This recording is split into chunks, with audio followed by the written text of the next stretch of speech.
Federal, excelentíssimos senhores chefes das missões especiais estrangeiras, excelentíssimos senhores integrantes da mesa, excelentíssimos senhores senadores, excelentíssimos senhores deputados, altas autoridades da República, senhoras, senhores,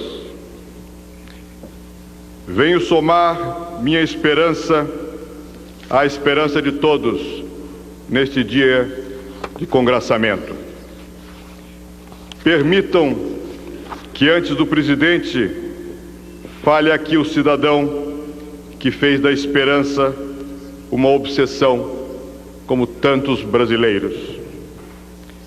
Pertenço a uma geração que cresceu embalada pelo sonho de um Brasil que fosse ao mesmo tempo democrático, desenvolvido, livre e justo. Vem de longe a chama deste sonho. Vem dos heróis da independência, vem dos abolicionistas, vem dos tenentes revolucionários da velha República. Essa chama eu vi brilhar nos olhos de meu pai, Leônidas Cardoso, um dos generais da campanha do Petróleo é Nosso, como já brilhara no fim do Império, nos olhos do meu avô, abolicionista e republicano. Para os estudantes que jogavam, como eu, todo o seu entusiasmo nessas lutas, petróleo e industrialização eram o bilhete de passagem para o mundo moderno do após-guerra. Asseguravam um lugar para o Brasil no carro do progresso tecnológico, que acelerava e ameaçava nos deixar na poeira. Por algum tempo, na presidência de Juscelino Kubitschek, o futuro nos pareceu estar perto. Havia desenvolvimento. O Brasil se industrializava rapidamente. Nossa democracia funcionava, apesar dos sobressaltos, e havia perspectivas de melhoria social. Mas a história dá voltas que nos confundem.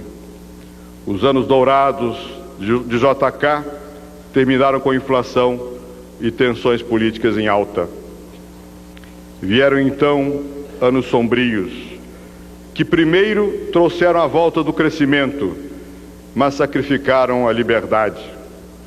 Trouxeram progresso, mas para poucos. E depois, nem isso, mas somente o legado, e este sim para todos, de uma dívida externa que amarrou a economia e de uma inflação que agravou as mazelas sociais na década de 80. Assim eu vi meus filhos crescerem e vi nascer meus netos, sonhando e lutando para divisar o dia em que desenvolvimento, liberdade e justiça, liberdade e desenvolvimento andariam juntos nesta terra. Eu nunca duvidei que esse dia chegaria, mas nunca pensei que ele pudesse me encontrar na posição que assumo hoje, escolhido pela maioria dos meus concidadãos para liderar a caminhada rumo ao Brasil dos nossos sonhos. Sem arrogância, mas com absoluta convicção, eu digo, este país vai dar certo. Não por minha causa, mas por causa de todos nós. Não só por causa dos nossos sonhos, pela nossa imensa vontade de ver o Brasil dar certo, mas porque o momento amadureceu e o Brasil tem tudo para dar certo. Recuperamos aquele que deve ser o bem mais precioso de um povo, a liberdade. Pacificamente, com tranquilidade, apesar das mágoas e cicatrizes que ficam como um símbolo para que novas situações de violência não se repitam. Apesar disso, viramos a página do autoritarismo que, com nomes e formas diferentes, desvirtuou nossa República desde a sua fundação. Para os jovens de hoje, que pintaram a cara e ocuparam as ruas exigindo decência dos seus representantes, assim como para as pessoas da minha geração que aprenderam o valor da liberdade ao perdê-la, a democracia é uma conquista definitiva. Nada nem ninguém nos fará abrir a mão dela. Recuperamos a confiança no desenvolvimento. E não é mais uma questão de esperança apenas, nem é euforia passageira pelos 2 bons anos que acabamos de ter. Este ano será melhor, o ano que vem, melhor ainda.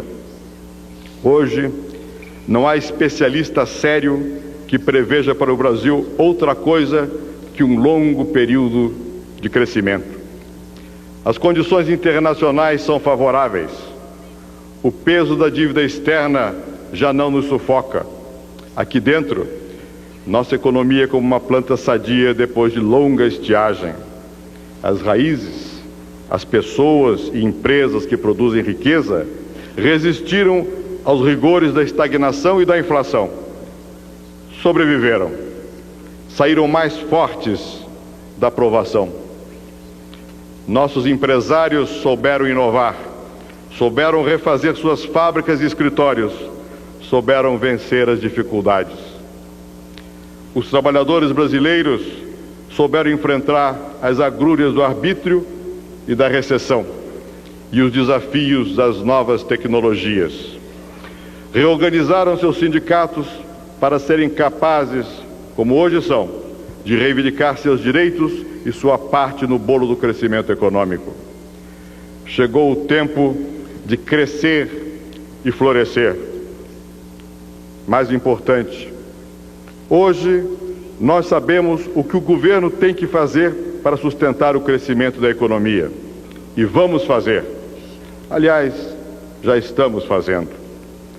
Quando muitos duvidavam se seríamos capazes de colocar nossa própria casa em ordem, nós começamos a arrumá-la nestes 2 anos. Sem ceder 1 milímetro da nossa liberdade, sem quebrar contratos nem lesar direitos, acabamos com a superinflação.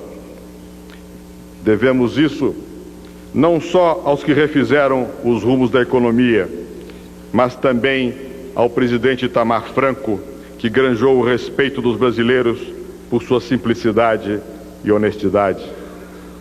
No momento em que deixa o governo cercado da estima que fez por merecer, agradeço, em nome da nação, a Itamar Franco pelas oportunidades que nos proporcionou.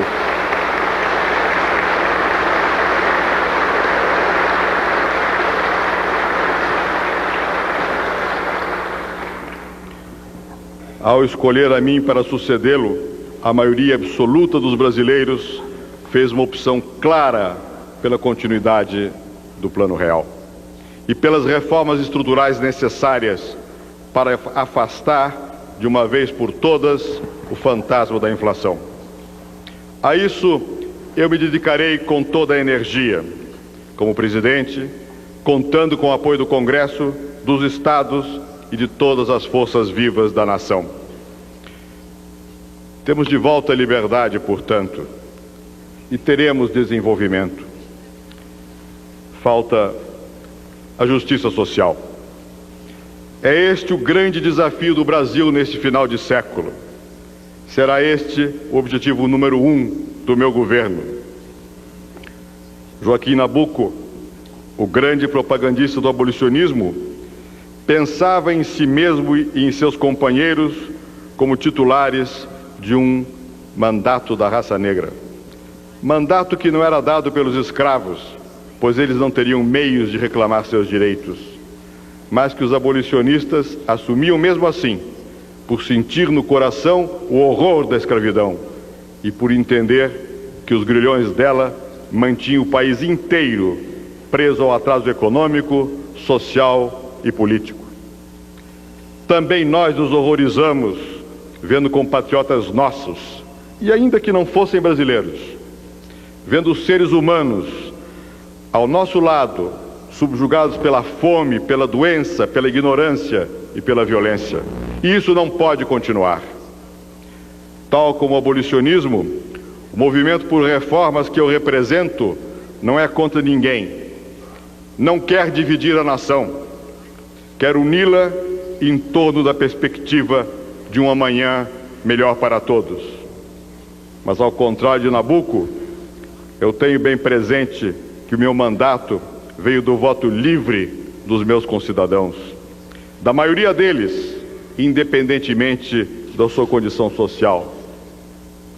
Mas veio também, e em grande número, dos excluídos, dos brasileiros mais humildes que pagavam a conta da inflação, sem ter como se defender, dos que são humilhados nas filas dos hospitais e da Previdência, dos que ganham muito pouco pelo muito que dão ao país nas fábricas, nos campos, nas lojas, nos escritórios, nas ruas e estradas, nos hospitais, nas escolas, nos canteiros de obra, dos que clamam por justiça, porque têm, sim, consciência e disposição para lutar por seus direitos. A eles eu devo, em grande parte, a minha eleição.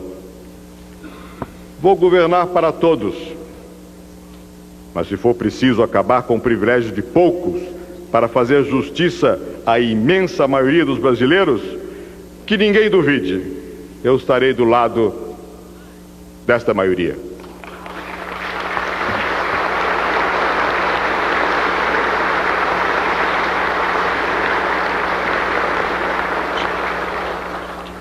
Com serenidade, como é do meu feitio, mas com firmeza, buscando sempre os caminhos do diálogo e do convencimento, mas sem fugir à responsabilidade de decidir, sabendo que a maioria dos brasileiros não espera milagres, mas há de cobrar resultados a cada dia de governo, mesmo porque os brasileiros voltaram a acreditar no Brasil e têm pressa para vê-lo cada vez melhor. Também vemos com satisfação que aumenta o interesse de outros países pelo Brasil. Nossos esforços para consolidar a democracia, ajustar a economia e atacar os problemas sociais são acompanhados com expectativa muito positiva do exterior. Todos percebem hoje por que a nossa transição foi mais lenta e, por vezes, mais difícil do que em outros países. É porque ela foi mais ampla e mais profunda. A um só tempo, restauramos as liberdades democráticas e iniciamos a reforma da economia. Por isso mesmo, construímos base mais sólida para seguir adiante. Temos o apoio da sociedade para mudar. Ela sabe o que quer e para onde devemos ir. Rapidamente, no ritmo veloz das comunicações e da abertura da economia brasileira, estamos deixando para trás atitudes xenófobas que foram mais efeito do que causa do nosso relativo fechamento no passado. Nada disso implica renunciar a uma fração que seja da nossa soberania, nem descuidar dos meios para garanti-la. Como comandante em chefe das nossas Forças Armadas, estarei atento às suas necessidades de modernização para que atinjam níveis de operacionalidade condizentes com a estatura estratégica e com os compromissos internacionais do Brasil. Nesse sentido, atribuirei ao Estado-Maior das Forças Armadas novos encargos além dos já estabelecidos e determinarei a apresentação de propostas com base em estudos a serem realizados em conjunto com a Marinha, o Exército e a Aeronáutica, para se conduzir à adaptação gradual das nossas forças de defesa às demandas do futuro.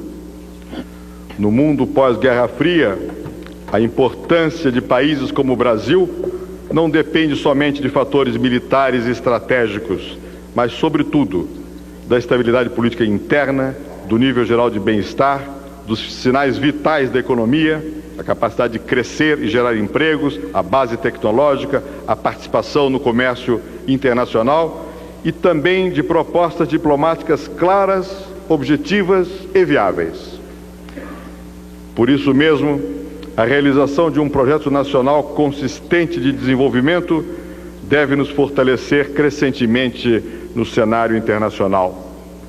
O momento é favorável para que o Brasil busque uma participação mais ativa nesse contexto. Temos identidade e valores permanentes que hão de continuar se expressando em nossa política externa. Continuidade significa confiabilidade no campo internacional. Mudanças bruscas, desligadas de uma visão de longo prazo, podem satisfazer interesses conjunturais, mas não constroem o perfil de um Estado responsável. Não devemos, contudo, ter receio de inovar quando os nossos interesses e valores assim indicarem. Numa fase de transformações radicais, marcada pela redefinição das regras de convivência política e econômica entre os países, não podemos, por mero saudosismo, dar as costas ao rumo da história. Temos sim que estar atentos a eles para influenciar o desenho da nova ordem.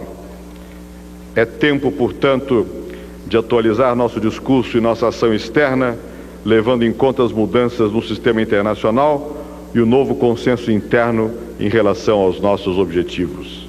É tempo de debater às claras qual deve ser o perfil do Brasil como nação soberana neste mundo em transformação, envolvendo no debate a chancelaria, o Congresso, a universidade, os sindicatos, as empresas, as organizações não governamentais.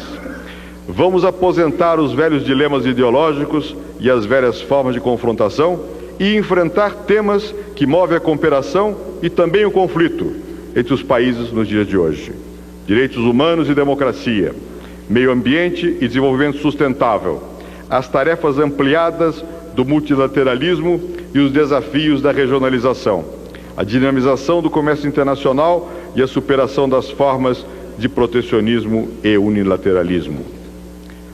Outros temas centrais são o acesso à tecnologia, os esforços de não proliferação e o combate às formas de criminalidade internacional.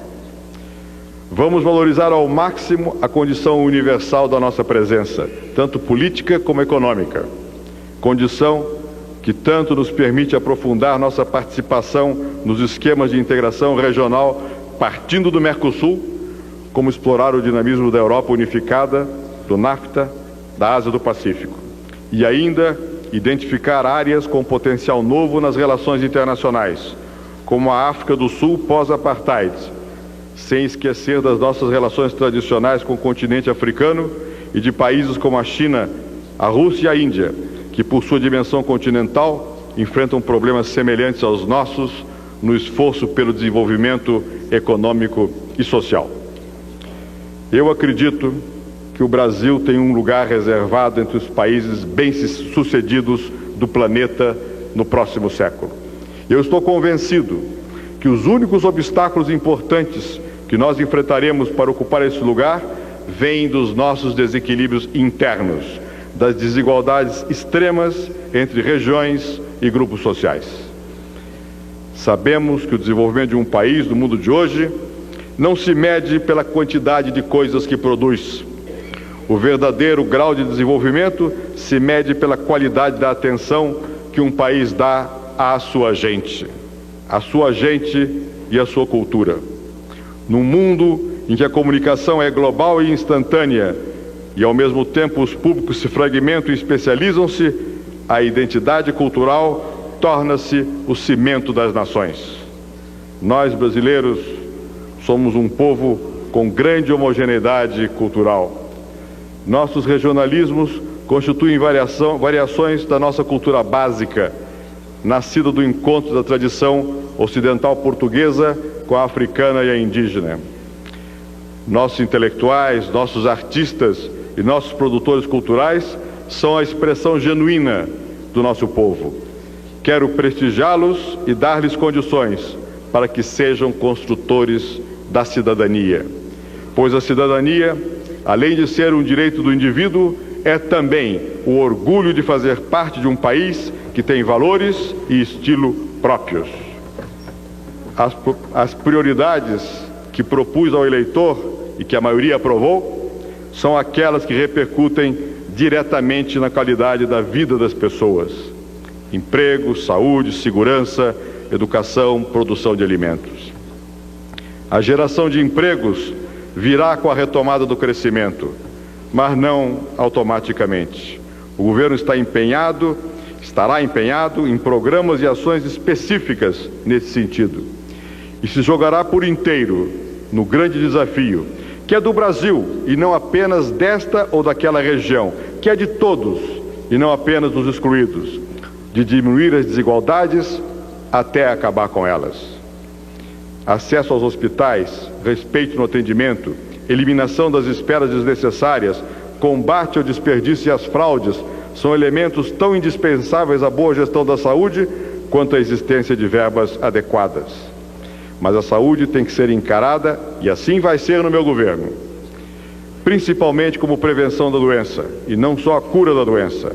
Uma visão moderna da saúde inclui saneamento básico, vacinação em massa, alimentação adequada e esporte para todos. E a escola precisa voltar a ser o centro do processo de ensino. Escola não é só a função do professor, e a recuperação dos seus salários, principalmente no ensino básico, é fundamental. Mas ela é muito mais do que isso. É o lugar de convivência onde a ação dos pais, a solidariedade do meio social, a participação do aluno e do professor e uma boa administração se somam para formar cidadãos.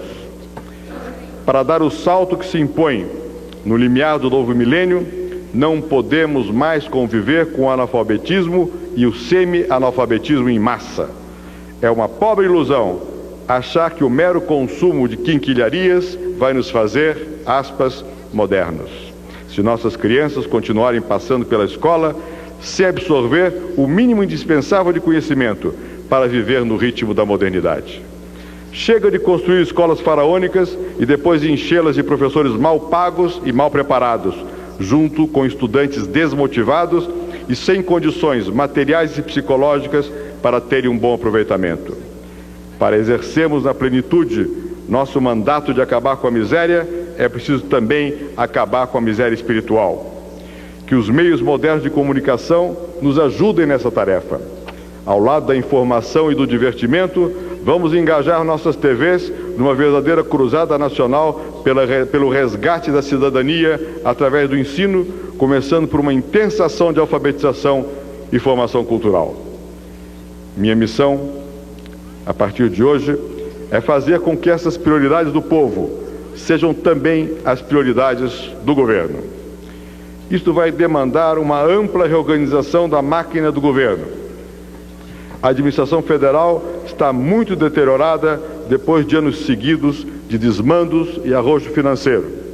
O clientelismo, o corporativismo e a corrupção sugam o dinheiro do contribuinte antes que chegue aos que deveriam ser os beneficiários legítimos das ações de governo, principalmente na área social. As comissões parlamentares de inquérito do Congresso e as providências enérgicas tomadas pelo governo do presidente Itamar Franco começaram a limpeza desses parasitas nos últimos 2 anos. Vai ser preciso mexer em muitos vespeiros para completar a faxina e fazer as reformas estruturais necessárias para dar eficiência ao serviço público. Isto não me assusta. Sei que terei o apoio da maioria da nação, inclusive dos muitos funcionários que têm amor ao serviço público. O apoio mais importante, na verdade, não é o governo, nem a pessoa do presidente. É o apoio que fomos capazes de dar uns aos outros como brasileiros e o apoio de todos ao Brasil. Esta é a verdadeira revolução social e de mentalidades. Só irá acontecer com o concurso da sociedade. O governo tem um papel fundamental e eu cuidarei que cumpra esse papel. Mas sem que o Congresso aprove as mudanças na Constituição e nas leis, algumas das quais apontei em meu discurso de despedida do Senado, e sem que a opinião pública se mobilize, as boas intenções morrem nos discursos. Precisamos costurar novas formas de participação da sociedade no processo das mudanças. Parte fundamental dessa tomada de consciência, dessa reivindicação cidadã e dessa mobilização vai depender dos meios de comunicação de massa. Nossos meios de comunicação foram fundamentais para a redemocratização e têm sido básicos para a recuperação da moralidade na vida pública. Agora, eles têm reservado um papel central na mobilização de todos para uma sociedade mais justa e melhor, mantendo sempre a independência crítica e a paixão pela veracidade da informação. Quando os brasileiros puderem ser mais informados, quando puderem ser mais críticos das políticas postas em prática do que do folclore dos fatos diversos da vida cotidiana, quando puderem pôr mais em perspectiva os acontecimentos e cobrar mais a coerência da ação do que fazer julgamentos de intenção, mais capacitados vão estar para o exercício da cidadania. O sentimento que move esse apoio de todos ao país tem um nome: solidariedade. É ela que nos faz sair do círculo pequeno dos nossos interesses particulares para ajudar nosso vizinho, nosso colega, nosso compatriota próximo ou distante. Nós, brasileiros, somos um povo solidário.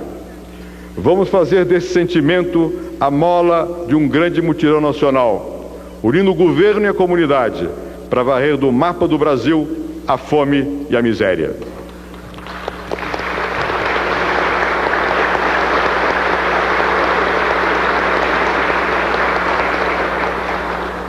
Vamos assegurar uma vida decente às nossas crianças, tirando-as do abandono das ruas e, sobretudo, pondo um paradeiro nos vergonhosos massacres de crianças e jovens.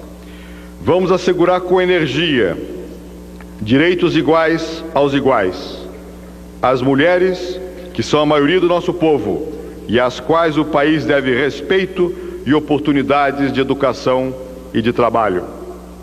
As minorias raciais e algumas quase maiorias, aos negros principalmente, que esperam que igualdade seja mais do que uma palavra, que seja o retrato de uma realidade. Aos grupos indígenas, alguns deles testemunhas vivos da arqueologia humana e todos testemunhas da nossa diversidade. Vamos fazer da solidariedade o fermento da nossa cidadania em busca da igualdade.